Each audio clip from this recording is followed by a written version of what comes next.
అందమైన చర్మ సౌందర్యం మీ సొంతం. Second aqua radiance deep cleansing gel.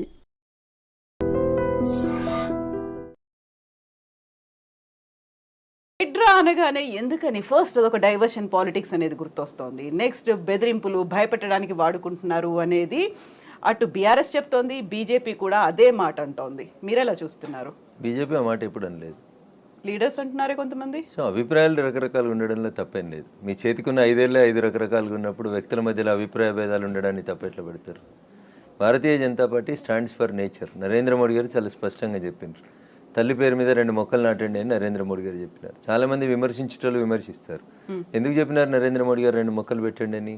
అంటే ప్రకృతి పర్యావరణం 2 దెబ్బతింటున్నాయి, ఎకలాజికల్ ఇంబ్యాలెన్స్ జరుగుతూ ఉంది, పర్యావరణాన్ని రక్షించాలి.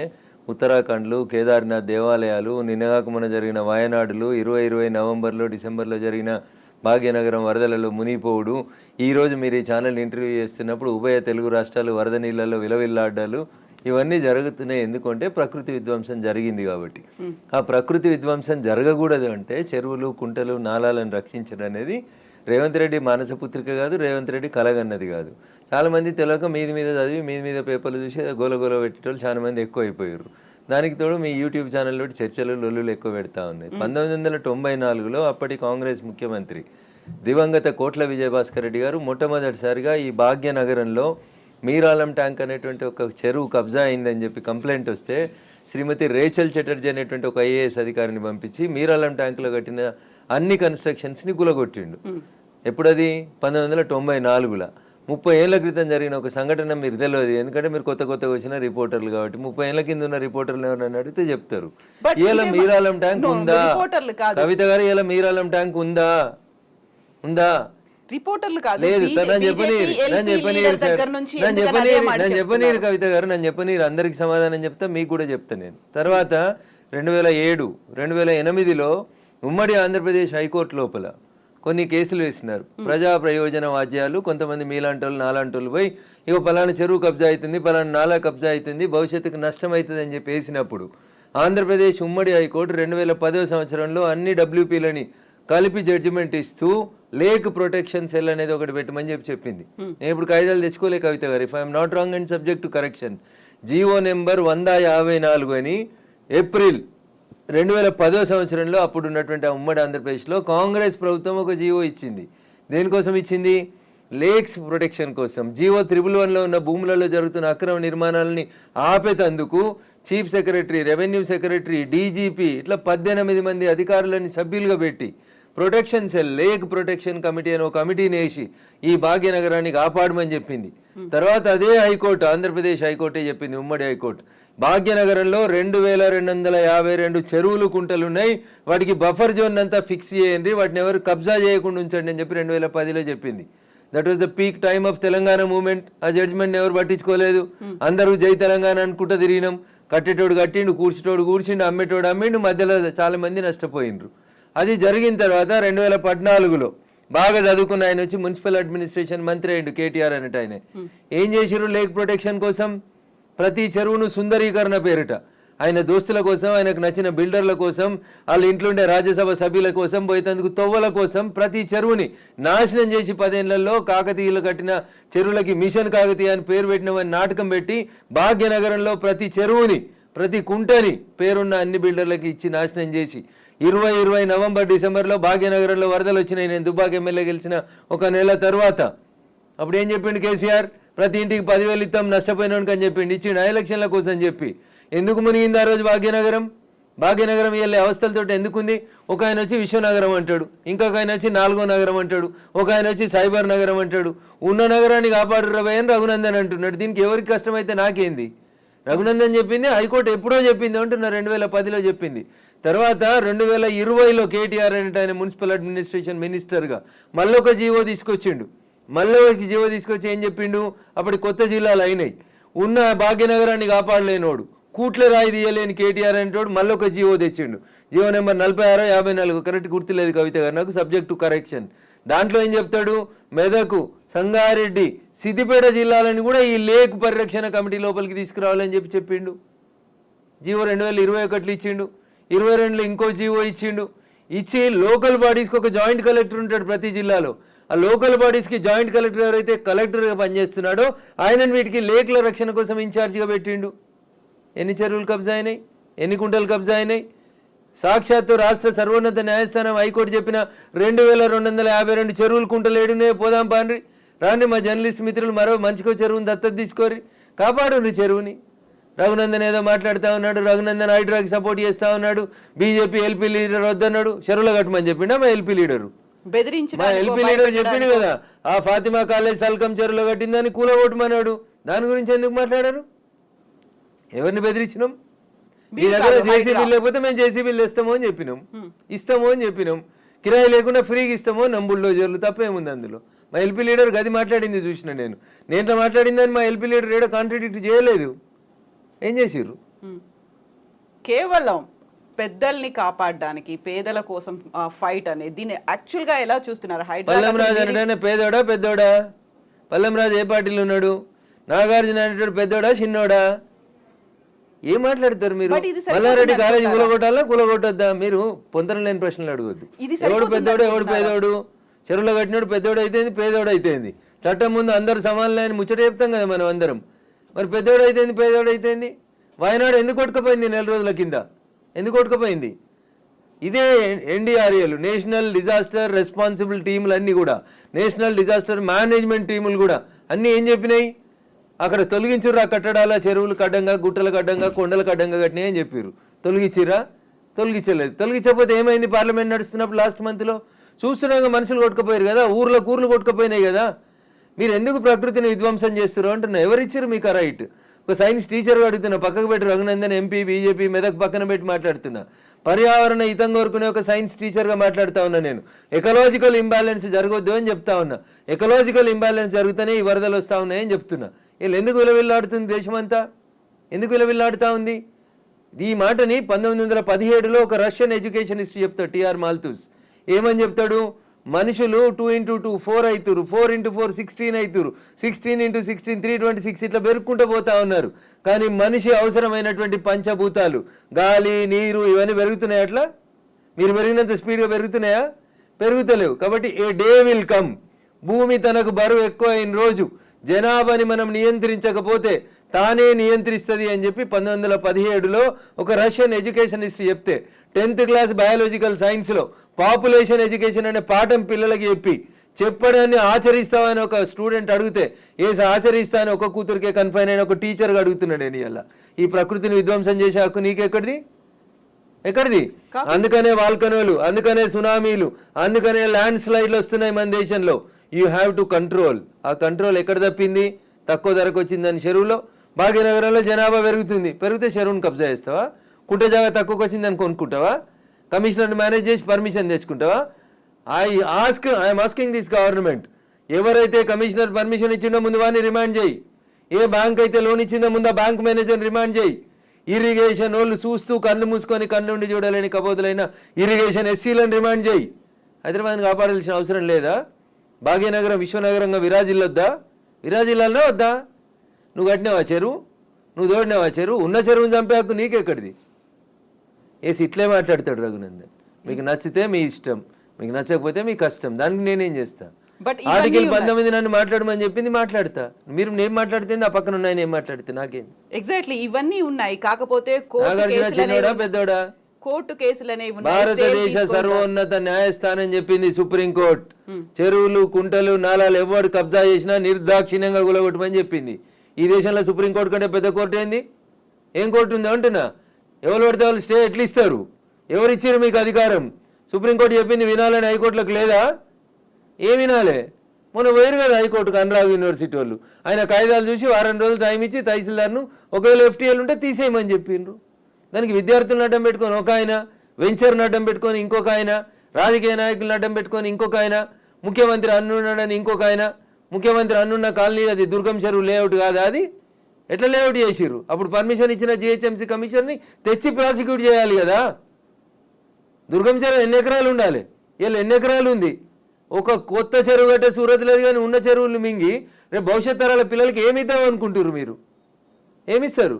బంజారా హిల్స్లో, జూబ్లీ హిల్స్లో కొండల్ని కంకర మిషన్లు పెట్టి పిండి చేస్తూ ఉన్నారు దుర్మార్గులైన రాజకీయ నాయకులు. ఆపున్న పర్మిషన్స్ అని రేవంత్ రెడ్డి గారు ఎందుకు ఆపవు? నీ పార్టీలో చేరింది ఎందుకు ఆయన? ఎందుకు ఆ కొండలు ఎందుకు కొడుతుర్రు? ఆపుర్రా కొండలన్నింటిని కొట్టే వాటిని.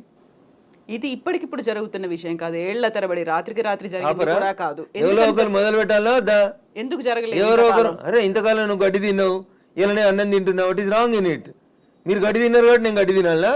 నాకంటే ప్రభుత్వం ముందు తప్పు చేసింది కాబట్టి నేను తప్పు చేయాలనా? Once again I'm telling I'm not supporting Revanth Reddy. ఊరు బాగుండాలా వద్దా? పిల్లలు మీ కళ్ళ ముంగట వాయినాల్లో కొట్టుకుపోయినట్టు బురదలలో కొట్టుకుపోవాలని కోరుకుంటురా? నేను కోరుకుంటలేను. నా భాగ్యనగరం బాగుండాలని కోరుకుంటున్నా. ప్రపంచానికి హైదరాబాద్ ఒక కీర్తి ప్రతిష్టలు ఇచ్చిన నగరం, 400 సార్లుగా చరిత్ర ఉంది దీనికి. ఇంత మాట్లాడతారు. అసలు భాగ్యనగరాన్ని బాగమతి నది ఒడ్డున కట్టినప్పుడు ఎందుకు కట్టిర్రు? అప్పుడు ఏమైనా వరదలు రాలేదా?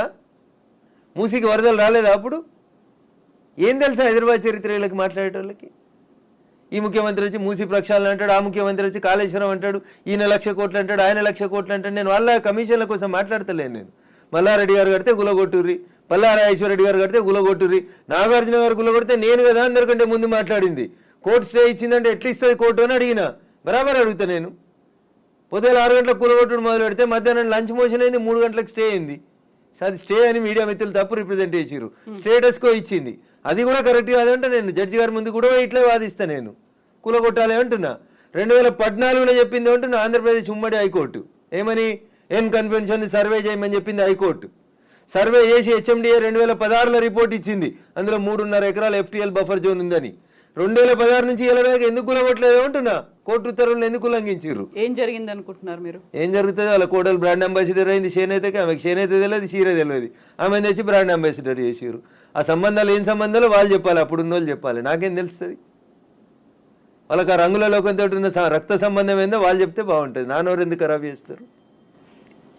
రంగుల లోకంతో రక్త సంబంధం అలా అనుకుంటే కేవలం ఎన్ కన్వెన్షన్ నాగార్జున దాని మీదే ఉంటుందా? ఇప్పటికి పద్మాలయ స్టూడియో మీద లొల్లిపెట్టింది రఘునందన్. ఇదే హరీష్ అని 6 అడుగులు ఉన్నాడు మాట్లాడిండు. మళ్ళీ పర్మిషన్ ఎట్లా ఇచ్చారు ప్రభుత్వం రాగానే? లాంకో హిల్స్ వక్ఫ్ భూమిలో ఉన్నారు. 10 ఏళ్ళు అధికారంలో ఉన్నాడు కేసీఆర్ అంటే. ఆయన ఒక రోజైనా మాట్లాడండి ఆ వక్ఫ్ భూముల గురించి? లగడపాటి కడుతుండని చెప్పి లాంకో హిల్స్ అంతా వక్ఫ్ భూములు దున్నుతాం, పల్గొడతాం, ఇరుగొడతాం అన్నారు. పర్మిషన్ ఎవరు ఇచ్చారో తెలుసా కవిత గారు? పద్మాలయ స్టూడియోలో అపార్ట్మెంట్లు కట్టుకోవడానికి పర్మిషన్ ఇచ్చింది ఇదే గౌరవనీయులు కేసీఆర్ గారు, కేటీఆర్ గారు, హరీష్ రావు గారు. ఆ రక్త సంబంధం ఏందో అడుగుండ్రు. జర్రంత అవతలకి పోతే ఎంఆర్ ప్రాపర్టీస్ అని ఒకటి ఉంటాయి. ఎంఆర్ ప్రాపర్టీస్లో రైతులు, తెలంగాణ రైతులు మా భూములు పోతున్నాయని ఏడిస్తే వాళ్ళకి పైసలు ఇప్పిస్తామని స్పీచ్లు ఇచ్చిండు. ఇదే కేటీఆర్, అదే హరీష్ రావు, అదే కేసీఆర్ అన్నట్టు. ఆయన 10 ఏళ్ళు మంత్రులుగా పదవి అనుభవించారు. ఎన్నడన్నా ఎంఆర్ ప్రాపర్టీస్లో భూములు కోల్పోయిన రైతుల గురించి మాట్లాడేందుకు వీళ్ళకి నోరు వచ్చిందా? ఎందుకు రాలేదనుకుంటారు కవిత గారు? కారల్ మార్క్స్ అని కమ్యూనిస్టు సిద్ధాంతకర్త చెప్తాడు, మానవ సంబంధాలన్నీ ఆర్థిక సంబంధాలనే చెప్తాడు. అందుకనే రాఘవేంద్రరావు సినిమాక్స్ని ముట్టలేదు టీఆర్ఎస్ పార్టీ. పద్మాలయ స్టూడియోస్లో అపార్ట్మెంట్లు కడుతుంటే సపట్లు కొట్టిర్రు. ఎంఆర్ ప్రాపర్టీలో తెలంగాణ రైతులు మునిగిపోతే నోరు మూసుకున్నారు. నాలాంటి ఎవడో మాట్లాడాలి కాబట్టి మాట్లాడడం మొదలు పెడతా ఉన్నాం. I stand for the poor only. నేను ఇప్పుడు ఈ రాష్ట్ర ప్రభుత్వాన్ని డిమాండ్ చేస్తా ఉన్నా. కానీ అమ్ముతురు కదా కోకాపేటలో ఎకరం 100 కోట్లు పెట్టి 100 ఎకరాలు అమ్మిండ్రు కదా. ఆ పక్కన ఇంకా 150 ఎకరాలు ఉంది ప్రభుత్వ భూమి. ఇప్పుడు ఈ ఇండ్లు పోతున్న వాళ్ళందరికీ ఒక 25 ఎకరాలు లేఅవుట్ చేయండి. ఈ పేదోళ్ళందరికీ మంచికి 100 గజాల స్థలం ఇయ్యండి. ప్రధానమంత్రి ఆవాస్ యోజన కింద ఇంటి పైసలు 5 లక్షలు ఇయ్యండి. ఇందిరమ్మ ఇంటి కింద నువ్వు 5 లక్షలు. ఈ నాలాల మీద కట్టుకున్న వాళ్ళు, చెరువులు కుంటలలో కట్టుకున్న వాళ్ళ కోసం ఏంది కోకపేటలో 100 కోట్లకు ఎకరం పోయే భూమిలో వీళ్ళకి లేఅవుట్ చేసి 25 ఎకరాలు అక్కడ ఉప్పల్ బగాయితో లగాయితో అని పెట్టి అమ్మిర్రు కదా ఊడా యాక్షన్ పెట్టి. అట్లా ఈ గరీబ్ వాళ్ళందరికీ తీసుకొచ్చాడు కాలనీ కట్టు. వీళ్ళు అరువులు కాదా 100 కోట్ల భూమిలో ఉండేందుకు? 10 ఏళ్ల క్రితం కట్టుకున్న ఇల్లు కన్నం కూడా కూలిపోతుంది కదా, బాధపడుతురు కదా. వాళ్ళని తీసుకొచ్చాడు 25 ఎకరాలు లేఅవుట్ చేయి Revanth Reddy. Then I will support you, then I will congratulate you. అంతేగాని అసదుద్దీన్ ఓవైసీ ఇచ్చిన ఉడత ఊపులకు భయపడితే 400 కాదు 4000 స్టూడెంట్స్ ఉన్నారని బెదిరిస్తాడు. ఎందుకు సల్కం చెరువు కూల్తలేదు? కూలాలి కదా సల్కం చెరువులో ఉన్న ఫాతిమా మెడికల్ కాలేజ్. ఎందుకు భయపడుతున్నారు? ఏమవుతుంది రేవంత్ రెడ్డి గారు? మొదలు పెట్టినావు కదా, కొట్టేసేయన్ని. అపప్రద నీకెందుకు? మల్లారెడ్డితోటి పాతపాగుందని, పల్లారాజేశ్వరరెడ్డి పార్టీ మారతలేడని కొడుతున్నారన్న చెడ్డ పేరు ఎందుకు? ముందు అసదుద్దీన్ ఓవైసీ తోటి మొదలుపెట్టు. సో మధ్యలో విద్యా సంవత్సరం అక్కడ ఆల్టర్నేట్ అనేది దసరా సెలవులు వస్తాయి కదా, ఇమీడియట్ గా ఆల్టర్నేట్ ఇంకో ఎందుకు దొరకదు? కాలేజ్ లో ఎందుకు దొరకదు? అకామిడేట్ చేయడానికి ఎందుకు దొరకదు అంటున్నా. ఒక్క రోజులో కట్టేస్తారు. ఇప్పుడు అంతా కిర్బీ షీట్లు అనే స్ట్రక్చర్లు వచ్చినాయి కదా, టెంపరీ స్ట్రక్చర్లు. 20 మొత్తం రింగ్ రోడ్ పక్కన అన్ని బిల్డింగ్లు ఖాళీగా ఉన్నాయి, తీసుకొని కట్టుకోమని ఉండ్రి. ఇన్ని రోజులు అనుభవించారు కదా చెరువులో కట్టుకొని, దానికి రెంట్ కట్టుర్రి ప్రభుత్వానికి. ఫీట్ కింద వసూలు చేయాలి రేవంత్ రెడ్డి గారు ప్రభుత్వం ఇవాళ. ఏసి నిజంగా ఎవరైనా పేదలకు నష్టం జరుగుతుంది చెరువులలో తెలిసి తెలియక అమాయకంగా ప్రభుత్వం లేఅవుట్కి పర్మిషన్ ఇస్తే కట్టుకున్న వాళ్ళు ఉన్నారు. వాళ్ళందరినీ తీసుకొచ్చి కోకపేటలో పెట్టండి అంటున్నా. ఏంది ప్రాబ్లం ఏంది మీకు? గరీబులు అక్కడ ఇల్లు కట్టుకోదా కోకపేటలో? కట్టుకొని 100 గజాలు 100 కాకపోతే 150 గజాలు, ఇంకా 150 ఎకరాలు ఉంది కదా ఆడ. నిజంగా నీకు హైదరాబాద్ శుద్ధి చేయడమే నీ లక్ష్యం అయితే రేవంత్ రెడ్డి గారు, కోకపేటలో ఉన్న 150 ఎకరాలలో ఎన్ని ఇల్లు పోతున్నాయో ఐడెంటిఫై చేయి, అందరికీ మంచికి 100 గజాలకు పట్టాలి, అప్పుడు ప్రజల్ని నర్శిస్తారు. ఇప్పుడు జీవో 111 కాదు, అంతకుముందు వాల్టా యాక్ట్లు ఇవన్నీ కూడా వచ్చాయి మన వాటర్ బాడీస్ని ప్రొటెక్ట్ చేసుకో. నాకంటే ముందున్న వాళ్ళు ప్రతి ఒక్కరు తప్పు చేసిండని ఇప్పుడు నన్ను తప్పు ఏమని అడిగే అధికారం మీకు? నో, అంటే ముందు నుంచి ఎందుకని ఫోకస్ పెట్టలేకపోయారు? ప్రెషర్స్ ఏమున్నాయి? ఎవరికి భయపడ్డారని మీరు? రాజకీయ నాయకులకి, రియాల్టర్లకి, వాళ్ళు ఇచ్చే పైసలకి. ఇంతకంటే ఎక్కువ ఏముంటుంది తల్లి? కట్టే కొట్టే తెచ్చిమంటే ఇంతే. రాజకీయ నాయకులకి ఎవరో అనుగా ఫైనాన్స్ చేసేటోళ్ళో ఫండ్ ఇచ్చేటోళ్ళో ఎవరో ఒక బిల్డర్ ఉండి అన్న నేను ఈ చెరువు పక్కన జరంత మట్టి వచ్చి అమ్ముకుంటా అంటే అమ్ముకోమంటాడు, చూసి చూడనట్టు పొమ్మంటాడు, అయిపోతుంది. అది 1 పోయి 2 అవుతుంది, 2 పోయి 3 అవుతుంది. అట్లా వాడు పోసిండని వీడు పోసి, వీడు పోసిండని ఇంకోటి పోసి. సో ఇప్పుడు మనకి వానలు వరదలు ఇవి మునిగిపోవడాలు ఇలాంటివన్నీ ప్రతిసారి వచ్చినట్టే. ఇదంతా ఎకలాజికల్ ఇంబాలెన్స్. ఎగ్జాక్ట్లీ, ఇదంతా ఎకలాజికల్ ఇంబాలెన్స్. ప్రకృతిని కాపాడండి, పర్యావరణాన్ని ప్రేమించండి. లేకపోతే ఇప్పుడు మంచినీళ్ళు తాగమంటే బాటిల్ పెట్టినట్టు రేపు ఆక్సిజన్ సిలిండర్లు జబ్బ మీద వేసుకొని మీ మన్మరాలు తిరగాల్సిన దుస్థితికి పోతారు మీరు. ఆ పరిస్థితి రాకుండా కాపాడండి అంటున్నా. ఎగ్జాక్ట్లీ. సో కోర్టు నోటీసులు, స్టేలు, ఆ తర్వాత స్టేటస్ కో మెయింటెనెన్స్లు ఇవన్నీ కూడా అంటే ప్రతిదీ ఏది టచ్ చేద్దామన్నా మళ్ళీ కోర్టుతో లింక్ అయి ఉంది కాబట్టి ఇది కూడా ఎక్కువ కాలం నిలవదేమో హైడ్రా అనేది కూడా వినిపిస్తుంది. యాజ్ అడ్వకేట్ మీరేం చెప్తారు అసలు? సో నేనేమంటున్నా, శుభం గోర్ర పెళ్లి కొడుకు అంటే ఏదో అన్నాడంటే అట్లున్నది మా కవిత ఆలోచన. ఎందుకు ముందు నుంచి అనేది అదే కదా. కవిత ఆలోచన దగ్గరికి వెళ్ళింది అనగానే కోర్టు స్టే కోర్టు పరిధిలో ఉంది మాట్లాడము అనే మాటలు. ఎవరు? నేను మాట్లాడుతూనే ఉన్నా కదా రోజు. నో, మీరనట్లేదు. ఆక్యుపై చేసుకున్న వాళ్ళ దగ్గర నుంచి వచ్చే సమాధానం అదే, కోర్టు పరిధిలో ఉంది కాబట్టి. తప్పించుకునే ప్రయత్నం తప్ప ఏముంటుంది? దొంగకు తేలుగుడితే ఏం చేస్తాడు? తేలుగుట్టిందని చెప్తాడా? అప్పటికి నోరు మూసుకొని పోతాడు. గట్లే ఉంటుంది. ఏం స్టే ఉంది? స్టే ఉంది అని ట్వీట్ చేసి ఏడ స్టే ఉంది? ఏ కోర్టులో స్టే ఉంది? ఏంది స్టే? స్టేలు సంవత్సరాలు ఉండొద్దని ఇదే సుప్రీంకోర్టు చెప్పింది అంటున్నా. మా గౌరవ న్యాయమూర్తులు అట్లా సంవత్సరాలు స్టే ఇయ్యరు. స్టే ఈజ్ టెంపరరీ అంతే. 15 రోజులు, నెల, 2 నెలలు, 3 నెలలు అంతే. స్టే ఏంది? 2014లో ఎన్కన్వెన్షన్ సర్వే చేయమని 2024 దాకా స్టే ఇచ్చిరా? ఏ కోర్టు ఇచ్చిందో చూపెట్టురు నాకు. మీ అంత చదువుకోకపోవచ్చు కానీ నాకు స్టే అంటే ఏందో అర్థం తెలుసు. జర చూపెట్టుర్రి. హైడ్రాకి విధి విధానాలు లేవు, సరిగా ఏది ఫామ్ చేయకుండానే ముందుకెళ్ళిపోతున్నారు. బుల్డోజర్ సర్కార్ని తీసుకొస్తోంది హైడ్రా పేరుతో అనే వాదనని ఎట్లా చూస్తారు మీరు? మీకు వచ్చిన కడుపు నొప్పి ఏంది? మీరు ఫేర్గా ఉన్నారు కదా, మీరు నీతిగా ఉన్నారు కదా, మీరు పర్యావరణం బాగుండాలని కోరుకుంటారు కదా, ఈ భాగ్యనగరం బాగుండాలని కోరుకుంటారు కదా. In what way you are agreed by it? మీకు వచ్చే నష్టమైంది అంటున్నా. ప్రజల చేత, ప్రజల కొరకు ప్రజలు ఎన్నుకున్నటువంటి ప్రభుత్వాలు తీసుకునే నిర్ణయాలని ఏం చేస్తారు మీరు? కోర్టు ఎందుకు అడ్డుకుంటుంది? కోర్టుకుండే అధికారాలు ఏంటి? ఎంతవరకు అడ్డుకోవాలో అంతవరకే అడ్డుకుంటుంది. నేను చెప్తున్నా కదా, ఈ దేశ సర్వోన్నత న్యాయస్థానం సుప్రీంకోర్టు చెప్పింది కూలగొట్టమని. సుప్రీంకోర్టుకు భిన్నంగా లోకల్గా ఉండేటువంటి జడ్జీలు అట్లా ఇస్తారా జడ్జిమెంట్లు? నాకు తెలిసినంత వరకు అయితే ఎవరు కవిత గారు. సో ఇప్పుడు హైడ్రాని సడన్ గా తెర మీదకి తీసుకొచ్చింది. 1994 ఒక హైడ్రాని తీసుకొని రావడం అనేది భయపెట్టడానికో బెదిరించడానికో, లేకుంటే రుణమాఫీ 6 గ్యారంటీ స్కీములు అడుగుతున్నారు కాబట్టి డైవర్షన్ పాలిటిక్స్ అనే వాళ్ళకి ఏం చెప్తారు మీరు? నేను అంటున్నా, రుణమాఫీ చేయాల్సిందే, ఇచ్చిన 6 హామీలను అమలు చేయాల్సిందే. రైతులకు చెప్పినటువంటి రుణమాఫీ, యువతకు చెప్పిన డిక్లరేషన్, మహిళలకు ఇచ్చినటువంటి మహిళా డిక్లరేషన్ అన్నీ చేయాల్సిందే. అవి చేసి ఇది వదిలేద్దామా? అవి చేయాల్సిందే, ఇవి చేయాల్సిందే. ఇది చేయమని చెప్పురు, అది చేయమని లొల్లి పెడతాం. మేము లొల్లి పెడుతూనే ఉన్నాం కదా. బీజేపీ ప్రశ్నిస్తున్న బీజేపీ పేరిట, ప్రశ్నిస్తున్న తెలంగాణ పేరిట మేమంతా నడుపుతూనే ఉన్నాం కదా. రైతన్నల రుణమాఫీ కోసం మాట్లాడితే హైడ్రా గురించి మాట్లాడొద్దా? బట్ అది డైవర్షన్ కోసమే చేస్తున్నారు అనే మాట. So I don't have any comment on this particular issue. నేనేమంటున్నా, నేను రుణమాఫీ కాలేదు, రైతులతో చేయించేది రైతులతో చేపిర్రి, హైడ్రాకి దానికి ఏం సంబంధం అంటున్నా. ఎందుకు రాస్తున్నాయి పేపర్లు హైడ్రా గురించి అంత గొప్పగా? వదిలేసారు, ఆయన పని ఆయన చేసుకుంటూ పోతాడు, మీ పని మీరు చేసుకోరు. రుణమాఫీ గురించి మీరు రాయమంటే రాస్తారా? రాయరు కదా. రైతులు మాట్లాడితే మన పేపర్లలో హెడ్లైన్స్ రావు కదా. ఏమవుతాయి మనకి? హైడ్రా మా కేటీఆర్ అంటాడు, ఆయన పోయి అమెరికాలో అంటాడు. అది ఫుల్ హాఫ్ పేజీలు వస్తుంది, పెద్ద పేజీలలో వస్తుంటుంది. ఫస్ట్ పేజీలలో 119 ఎమ్మెల్యేలలో ఆయన యువరాజు అయినట్టు ఆయన మాట్లాడితే పైన ఒక బాక్స్ కట్టి రాస్తారు మీరు. ఆయన కట్టిన జన్వాడ ఫామ్ హౌస్ నాది కాదని స్టేట్మెంట్ మారుస్తాడు. ఒక్క మీడియానైనా రాసిందా? రేవంత్ రెడ్డి అన్నట్టు ఆయన అరెస్ట్ చేసిన రోజు ఈ ఫామ్ హౌస్ నాది, ఇగో దాని మీద డ్రోన్ ఎగిరేసినావు, ఇగో క్రైమ్ నెంబర్ ఇంత, నార్సింగ్ పోలీస్ స్టేషన్ అని తీసుకొచ్చి ఒక్కరైనా రాసిరా మా జర్నలిస్ట్ మిత్రులు? ఇవాళ అది నోరా మోరా, ఇది నాది కాదు నా దోస్తుంది అని చెప్తే ఎందుకు రాయారు? ఆ రోజు స్టేట్మెంట్ ఈ రోజు స్టేట్మెంట్ రెండు పక్క పక్కన పెట్టి ఎందుకు చూపాయించారు? ఎలక్ట్రానిక్ మీడియాలో ఎందుకు చూపెట్టారు?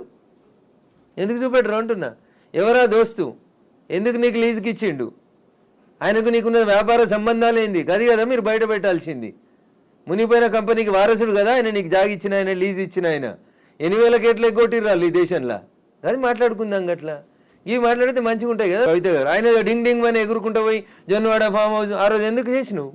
డ్రోన్లు ఎగురుతలేవా? తెలంగాణలో డ్రోన్ ఏడా ఎగురుతలేదా? డ్రోన్ ఎగురిస్తే తప్ప ప్రతి పెళ్లిలో డ్రోన్ ఎగురుతుంది, ప్రతి బరాతులో డ్రోన్ ఎగురుతుంది, ప్రతి శ్రీరామనవమికి డ్రోన్ ఎగురుతుంది, ప్రతి వినాయక చవితికి లేకుండా ప్రైవేట్ ప్రాపర్టీ మీద ఎగరడం అనేది నీది కాదు కదా ప్రాపర్టీ. నువ్వెందుకు కంప్లైంట్ ఇచ్చినావు?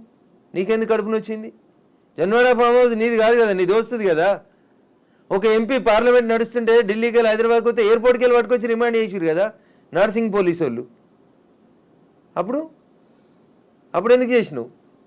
నీది కాని ఫామ్ హౌస్లో, నీ దోస్తు ఫామ్ హౌస్లో ఎవరు నీ దోస్తు పేరు చెప్పు, ఆయనకు ఆస్తి ఎక్కడిదో చెప్పు, ఏ కంపెనీ పెట్టి షేర్లు ముంచిరో చెప్పు, ఏ కంపెనీ పెట్టి వాళ్ళు నాయన జైలుకి పోయిండో చెప్పు, గవి చెప్పు కదా.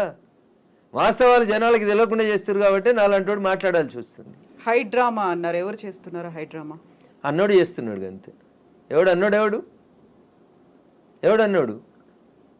పేరు చెప్తాను, చెప్తావా? వాని చరిత్ర ఏందో చెప్పిపోతే. మీరు అన్నారు ఇప్పుడు హైడ్రామా చేస్తున్నారని. నేను చెప్పలేదు, ఆ పొరపాటున కూడా అనలే. హైడ్రా వాళ్ళ పనులు చేసుకుంటూ పోనీరు అంటున్నా.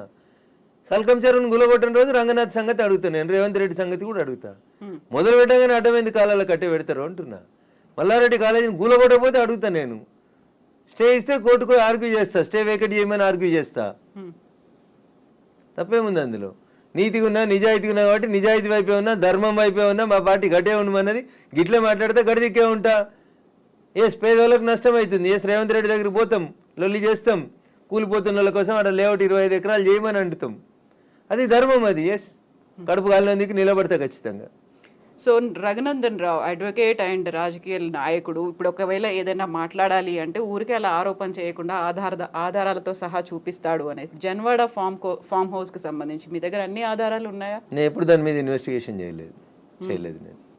ఎందుకని? నేను వ్యక్తిగత జీవితాల్లోకి, ఎవరి జీవితాల్లోకి పోవాలనుకోలేదు. సరే, అప్పుడు రేవంత్ రెడ్డి పోయినాడు, ఆయన దగ్గర ఆధారం ఉంటేనే పోయిండని నేను అనుకుంటున్నా. అది వాళ్ళిద్దరికి సంబంధించిన వ్యక్తిగతమైన పంచాయతీగా చేసుకున్నారు వాళ్ళు. Let it be decided. నేను ఇవాళ అడుగుతుంది ఏంటంటే, మీకు జన్వాడ ఫామ్ హౌస్ నాది, నా వ్యక్తిగత జీవితానికి భంగం వాటిల్లింది, మా ఫామ్ హౌస్ మీదకి వచ్చి డ్రోన్ కెమెరా ఎట్లా ఎగిరేస్తారు, ఇవి రఘునందన్ మాట్లాడలే. ఆ రోజున యువరాజు కేటీఆర్ మాట్లాడిండు.